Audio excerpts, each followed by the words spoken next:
Vamos seguir falando sobre esse cenário agora eleitoral dos Estados Unidos, mas nesse momento com o professor de Relações Internacionais da ESPM, Leonardo Trevisan.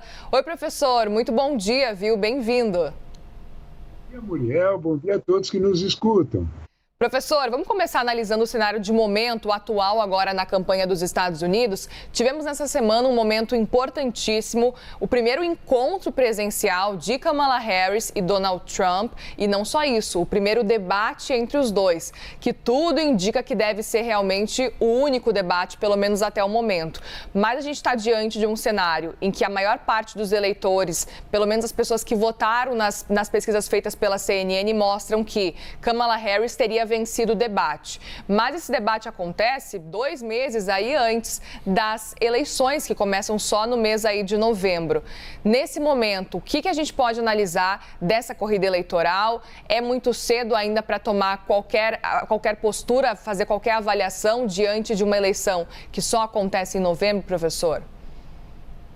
Não há dúvida nenhuma, né? Você lembrou bem. Nós estamos na verdade, falando quase que uma palavra bem nossa, né? Na ressaca do debate, né? Os dois lados estão aproveitando o que dá para fazer do debate, o Trump avisando que não participará de outro debate, que é de alguma forma uma concessão, um reconhecimento de que não foi muito bem nesse debate.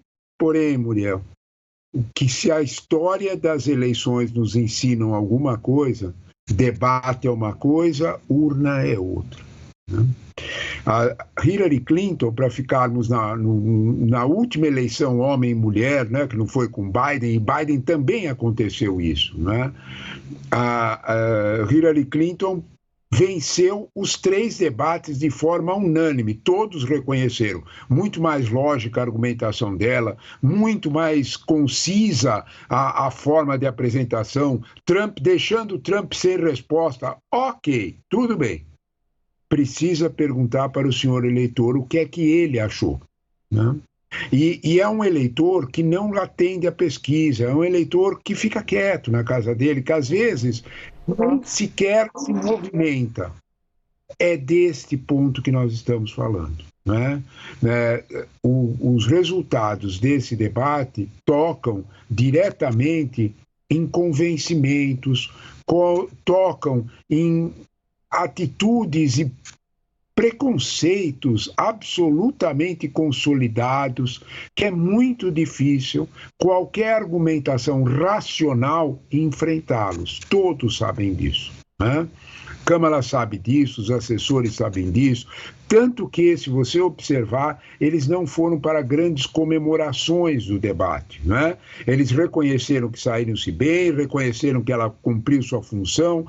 Eles reconheceram o ponto mais importante do debate. 28% dos americanos não sabiam quem era Kamala Harris. Ótimo, agora estão sabendo porque o barulho aconteceu, as redes sociais falaram. As frases de efeito dos dois lados foram usadas nas redes sociais. Isso é o ponto mais importante. De agora em diante, vida que segue. De agora em diante, é como você disse, nós ainda temos praticamente 50 dias até as eleições. É bastante tempo para a gente analisar, para de alguma forma as pessoas efetivamente decidirem o que vão fazer na hora do voto. Pois é, aproveito para chamar Américo Martins para essa conversa, que também tem perguntas, a gente vai seguir conversando também com o professor Américo.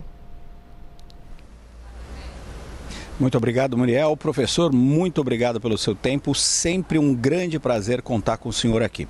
Eu concordo absolutamente com a sua análise de que jogo é jogo, treino é treino. Ou seja, debate é uma coisa, voto na urna é outro. Agora, a gente também sabe, professor, que quem vai resolver essas eleições, quem vai decidir, são justamente aqueles eleitores indecisos em poucos estados. O senhor acha, pelo que aconteceu no debate, que algum dos dois candidatos foi mais feliz, conseguiu atrair esses eleitores indecisos pelo que eles apresentaram no debate? Américo, bom dia, Américo. Eu também gosto bastante de conversar com suas perguntas. No que você faz é uma pergunta entre aquilo que eu não gostaria de dizer e aquilo que eu estou vendo, né? São situações bem diferentes. Né? Quando nós olhamos para a realidade, né, nós podemos tentar ver que Kamala Harris conseguiu despir o manto de elite. Isso é o ponto talvez mais importante, né? Ela tentou se apresentar como um americano comum, ela tentou usar toda uma linguagem, ela tinha feito um media training assim absolutamente eficiente, conseguiu de alguma forma se aproximar disso. O problema está naquilo que nós não gostamos de falar, né? Trump tem a sua eficiência. Nós não gostamos de reconhecer isso, né?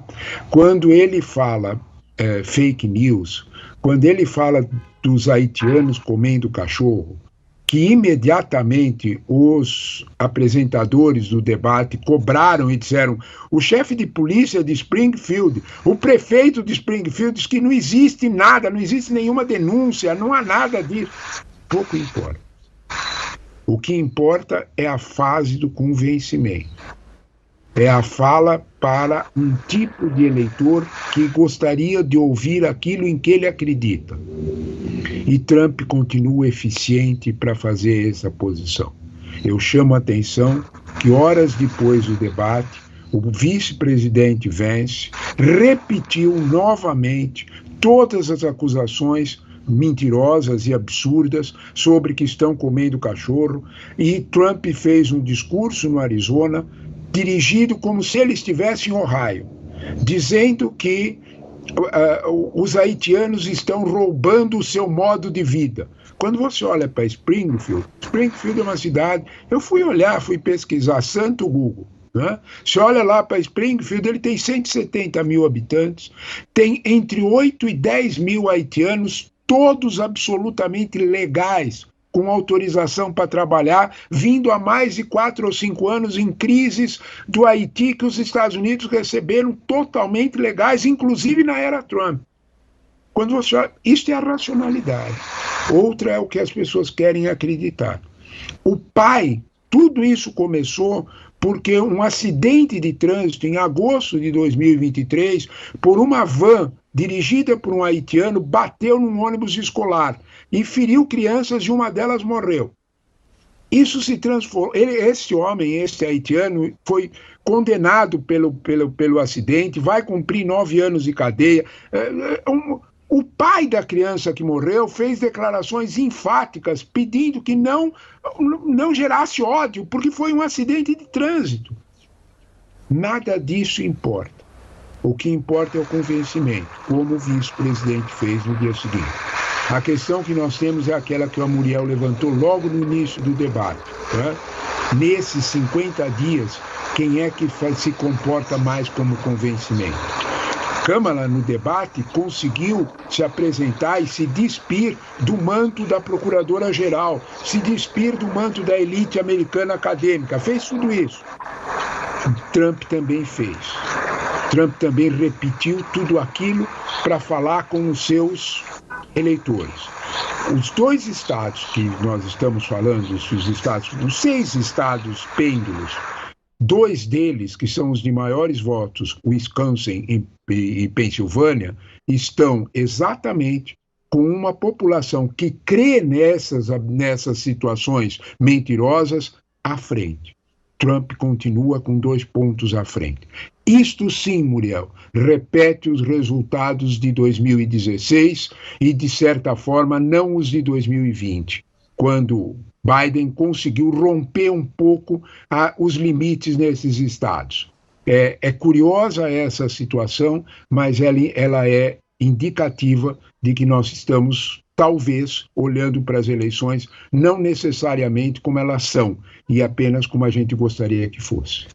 Pois é, professor, mas ao mesmo tempo, queria lembrar um fato que a gente repercutiu muito aqui também ao longo dos últimos meses, que foi a tentativa de assassinato de Donald Trump. O ataque a ele que aconteceu lá em 13 de julho desse ano, que se a gente falasse naquela época que, olha, tudo podia mudar em pouquíssimos meses, a gente certamente duvidaria. A gente está diante de um cenário que naquela época, quando a gente viu inclusive aquela imagem que ele está com o braço levantado diante da bandeira dos Estados Unidos, todo ensanguentado, muita gente falou, é a imagem da campanha, é a imagem do ano praticamente, né? E muita gente, a gente com a experiência que a gente tem aqui do Brasil, já falando aqui que, olha, já venceu a eleição nos Estados Unidos. Logo depois, os democratas criaram um fato novo, que foi a troca de Joe Biden por Kamala Harris. O que a gente percebe é que, aos poucos, os democratas conseguiram trazer aquele ânimo que faltava, que pelo que a gente acompanhava, enquanto Joe Biden estava concorrendo. A gente percebe que agora tem mais democratas mobilizados, principalmente os jovens, né? E aí a gente tem também um ponto importante que a gente não pode também ignorar, que é o apoio de Taylor Swift, que é a maior cantora pop da atualidade no momento. E a gente está falando de... A campanha de Kamala Harris, inclusive, tu colocou no site, na loja deles oficial, aquelas pulseirinhas da amizade, o Friendship Bracelets, que tem na música da Taylor Swift. Essas pulseirinhas da amizade, escrito Harris e as informações da campanha, isso se esgotou no mesmo dia, em pouquíssimas horas. Então, a gente está diante de um cenário em que existe agora, também do lado democrata, uma empolgação. Gostaria de te ouvir também sobre esse ponto, professor. Olha, duas coisas eu achei excelente no teu comentário e uma lembrança fundamental. O papel do atentado, do tiro e daquela foto. Nós conversamos aqui, nós três, do mesmo lado, e nós estávamos os três dizendo, olha, tem importância essa foto, né? Américo, o que me chama a atenção, e eu acho que a Muriel fez muito bem de lembrar isto, é que ninguém mais fala do atentado, meus amigos. O atentado, ele desapareceu do cenário.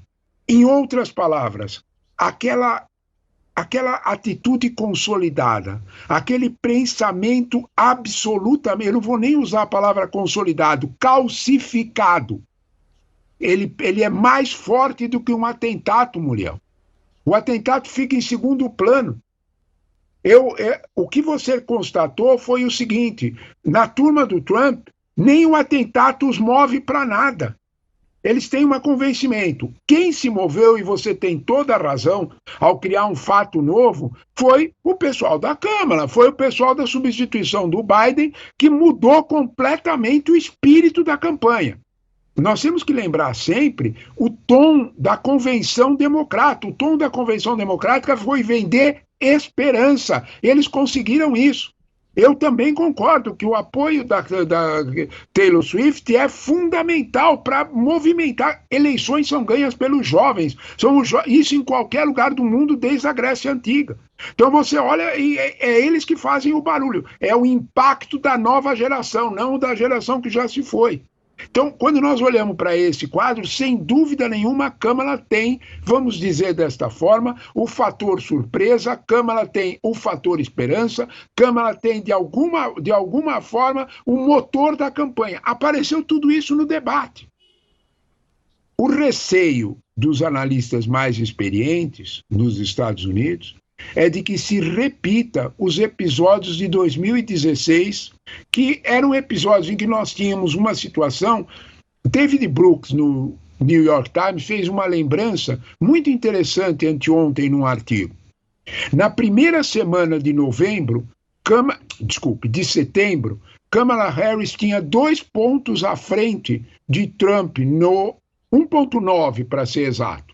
Na segunda semana caiu para 1,3. Se nós olharmos para Hillary Clinton, na primeira semana de setembro de 2016, ela tinha 5,8 pontos à frente de Trump nas pesquisas. Isso é um fato. Esse fato a gente tem que ter muito presente. Câmara está impulsionando a campanha? Está. Câmara está conseguindo movimentar? Está. Eu tenho uma sensação que está bastante empatada a campanha, Américo e Muriel. Tenho uma sensação. Pensilvânia e Wisconsin, por várias situações que não adianta nós comentarmos agora, por situações inclusive de Rust Belt, de estados perdendo industrialização, lá Trump está à frente. No Arizona, em Nevada, 2 outros estados swing, quem está à frente é Kamala. Por quê? Porque no dia da eleição, em 5 de novembro, há também plebiscito sobre aborto. Muitas mulheres irão sair de casa para votar. Então empatou. Tem 2 estados lá, tem 2 estados aqui. Os outros 2 estados swings estão um para cada lado. Na verdade, talvez, de novo, quem decida esta eleição, como aconteceu em 20, será o estado da Geórgia. Se o eleitorado negro da Geórgia sair de casa para votar confiante, ele vai, por menos que seja, ele vai dar os delegados da Geórgia para o Compru e o restante está empatado. Olha que situação nós estamos, muito semelhante às eleições de 2020, em que a Geórgia decidiu. É a famosa frase de um dos processos de Trump: me arrume 11.800 votos, falando para o procurador eleitoral. É esse o ponto. Então, quando nós olhamos para essa situação, talvez nós tenhamos que ter bastante esperança, como na convenção, de que Kamala tem chance, sim. Né? Ela tem chance de avançar? Tem, mas será por cabeça a cabeça, como se dizia antigamente, quando ainda existia corrida de cavalo. Né? Cabeça a cabeça. Vai ser muito no final e uma situação bastante difícil para esse processo. Eu chamo a atenção, concordando inteiramente contigo, que a última coisa que nós estamos deixando escapar nessa eleição, eu acho que isso nós teremos que falar mais, é a questão de gênero, Muriel. Os homens estão com 13, a pesquisa Siena College, New York Times, de 20 dias atrás. Os homens estão 13 pontos à frente com Trump, mas as mulheres estão 38 pontos à frente com Kamala. Como o mundo norte-americano está dividido em 53% a 47% para as mulheres, esperança existe sim. Américo? Professor, algumas frases que foram ditas e outras que não foram ditas me chamaram muito a atenção no debate entre o ex-presidente Donald Trump e a atual vice-presidente, a Kamala Harris. Num desses pontos, o ex-presidente Donald Trump, primeiro, não reconheceu ainda a derrota de 2020. Continuou insistindo que ele acredita que venceu as eleições, apesar de todas as provas e apesar dele ter perdido dezenas de processos judiciais. Ele continua acreditando na história da carochinha, nas teorias das conspirações. Perfeito. Outro ponto que me chamou a atenção, e é esse que eu queria que o senhor comentasse, é que ele se recusou a dizer que reconheceria uma eventual derrota. E também não fez críticas àqueles as pessoas que invadiram o Capitólio logo quando estava sendo para certificar o Joe Biden como presidente no dia 6 de janeiro. Muito bem, minha questão é a seguinte: o senhor teme que por conta desse tipo de declaração, ou falta de declaração dos dois lados, porque a polarização lá é muito grande, por conta dessa polarização, por conta das eleições, vão ser decididas por pouquíssimos votos em poucos estados, o senhor teme algum tipo de conflito, alguma conflagração dentro dos Estados Unidos? Se depois das eleições, eu digo? Sim. Primeiro de tudo, Américo, eu lamentavelmente tenho que concordar inteiramente contigo. Eu temo sim, né? Porque a situação é de confronto e nós temos que reconhecer, né? A história é uma coisa curiosa, né? Ela passa e as pessoas esquecem alguns dados, né? O confronto no Capitólio foi resolvido por uma decisão do general Michael Malley, todo mundo sabe disso, que efetivamente tomou a pulso a situação 6 horas depois e mandou a Guarda Nacional, comandante do Estado-Maior Conjunto do Exército Americano, agir, porque o presidente não mandava. Então, de fato, isso são fatos, né? A comunidade americana mais institucional, no dia que o general Michael Malley foi para a reserva, fez um reconhecimento oficial a ele. New York Times publicou, o Washington Post publicou. Então nós temos que reconhecer que você tem toda a razão de que é possível sim ocorrer uma polarização extremada e fatos, vamos dizer, para ser educado, desagradáveis voltem a acontecer, né? Porque o clima é para isso.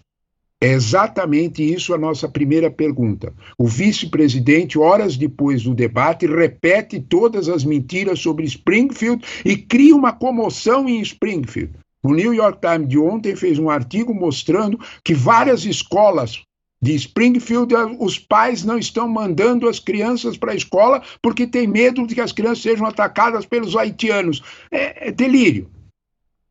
Pouco importa que seja delírio, está sendo eficiente. Isso é o ponto. Sobre a tua observação bastante arguta de que no debate Trump falou disso e Kamala Harris foi muito cautelosa e não mordeu a isca. Trump queria falar do Capitólio, porque ao falar do Capitólio ele marcava a posição e deixava a Kamala Harris numa posição de elite, numa posição de alguém que só defende a democracia, numa posição de alguém que fala de teoria política. Kamala Harris, bem treinada, não mordeu a isca, recuou, não falou desse assunto, porque sabia que era exatamente o que Trump queria, para que ela aparecesse como uma elite acadêmica defendendo democracia. É muito sutil esse jogo, e você tem toda a razão, Américo, porque é exatamente isso que faz com que nós tenhamos prognósticos pessimistas para os dias seguintes à eleição, se Kamala Harris vencer, que seja por poucos votos. É bastante provável que episódios lamentáveis, como os que aconteceram no Capitólio, voltem a acontecer. É verdade que o poder de fato, a Casa Branca não está na mão de Trump, a Casa Branca está na mão de Biden, mas a situação pode tomar outros perfis do qual nós desconhecemos e, evidentemente, lamentamos precocemente. Eu lembro, inclusive, que tem uma pesquisa que saiu ontem da CNN Internacional que mostra o seguinte cenário, que pode muito bem ilustrar o que a gente tem falado. Quando a gente fala dos eleitores em estados pêndulos, os eleitores de Kamala Harris, 71% dizem que têm confiança no sistema eleitoral. Eleitores de Trump, 15% dizem que têm confiança no sistema eleitoral, nos estados pêndulo. Agora, quando a gente fala dos eleitores de Kamala, 43% dizem que a proteção da democracia é uma prioridade. Dos eleitores de Trump, 9% dizem que a proteção da democracia é uma prioridade. Eu acho que essa pesquisa da CNN consegue ilustrar muito bem o que o senhor tem falado, professor. É, exatamente. A pesquisa da CNN confirma em números aquilo que nós fazemos apenas como uma observação empírica. Você tem toda a razão, Muriel. Os números são denotativos de que, como lembrou o Américo, a isca jogada para que Kamala falasse do peso institucional, ela não pegou, porque ela sabia que ela só reforçaria preconceitos e atitudes muito consolidadas, calcificadas do lado trumpista. E, principalmente, nós temos que lembrar o tempo todo o seguinte: 80% dos eleitores americanos já têm seu voto decidido. 43 estados, os votos estão decididos, democratas ou republicanos. São só 7 estados em que essa situação é ainda indefinida. 2, o eleitor independente não chega a somar 20% do total dos eleitores, dá 16% dos eleitores. São independentes, eles podem votar tanto democrata como republicano. Os dois lados estão querendo falar com esse eleitor independente, porque é ele que vai decidir a eleição. Então, de alguma forma, é exatamente isso que nós vamos assistir de agora até o dia 5 de novembro. O sutil jogo de convencer esses 16% de eleitores a, primeiro de tudo, saírem de casa no dia da eleição e votarem para um lado ou para o outro. As iscas para esses eleitores são bem diferentes. Kamala vem de esperança, Kamala vem de um futuro melhor, Kamala vem de crescimento econômico, Trump vem de medo. Se a gente quiser brincar com as palavras, Hitchcock, nos Estados Unidos, continua sendo o maior diretor de filme e ele sempre vendeu o medo. Muito bem, assim a gente encerra essa conversa com o professor de Relações Internacionais da ESPM, Leonardo Trevisan. Sempre muito bom te receber aqui, viu, professor? Obrigada pela participação e pela conversa mais uma vez. Eu é que agradeço a conversa contigo, Muriel, e com o Américo. Excelente conversa. Muito obrigado aos dois. Muito obrigado a todos que nos escutaram. Bom dia. Obrigada, professor. Bom dia e obrigada, Américo, também.